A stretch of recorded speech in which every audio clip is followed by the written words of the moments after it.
If you take a look right here, George Washington even said the Articles of Confederation formed a half-starved and limping government.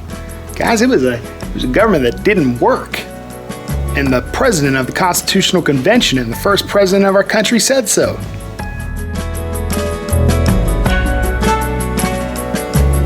Why do we have a constitution?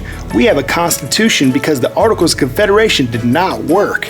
We needed a new form of government that was reliable, and for the past 230 years, the Constitution has been the saving grace and the foundation of government all across countries developing in the world.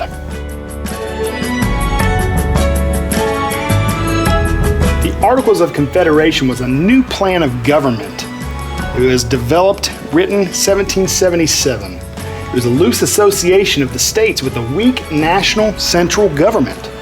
It could declare war, and it could sign treaties, but it couldn't collect taxes, and it couldn't print money. Each state ran itself like its own country, had its own currency, had its own money. And when times came to fight, states could decide to fight and not fight. Well, that's not how it works. If you look at the top of a dollar bill, that dollar bill says United States of America. We use one currency now for the entire country, when at a time, each independent state, at the time of the Articles of Confederation, they ran their own ship.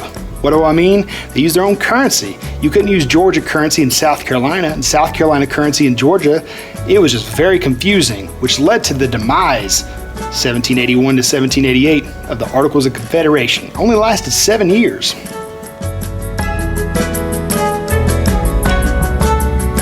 There's certain problems when you have a weak federal national government. The states had all the power, but they never ever agreed. Somebody needs to be in charge. At the time of the Articles of Confederation, there was no resident of the executive branch. There was no president. Somebody needed to be in charge. There was no national army, and it takes money to run a government. So if the states couldn't be forced to pay their taxes, well, the federal government can't run because it takes money, maybe, to make money.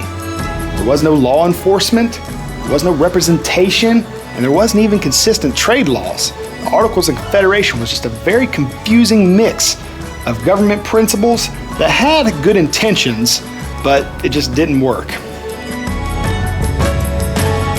Choices had to be made, and the decision was made to have a constitutional convention. What is a constitutional convention? Well, a convention is a meeting place, and a constitution is a document, a formal document that describes a government. Now, there were three main framers of this Constitution, three main people that we recognize from the Constitutional Convention.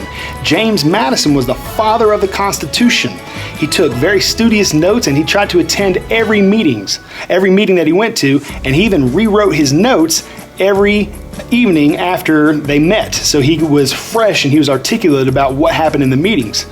Benjamin Franklin, he was an OD. He was the oldest delegate, but he's also OG. Why? Because he rode to the Constitutional Convention in a sedan. What is a sedan? It's like an Egyptian box that 4 Pennsylvania prisoners carried him to and from the Constitutional Convention because he wasn't feeling too well after the bumpy carriage ride to the Constitutional Convention.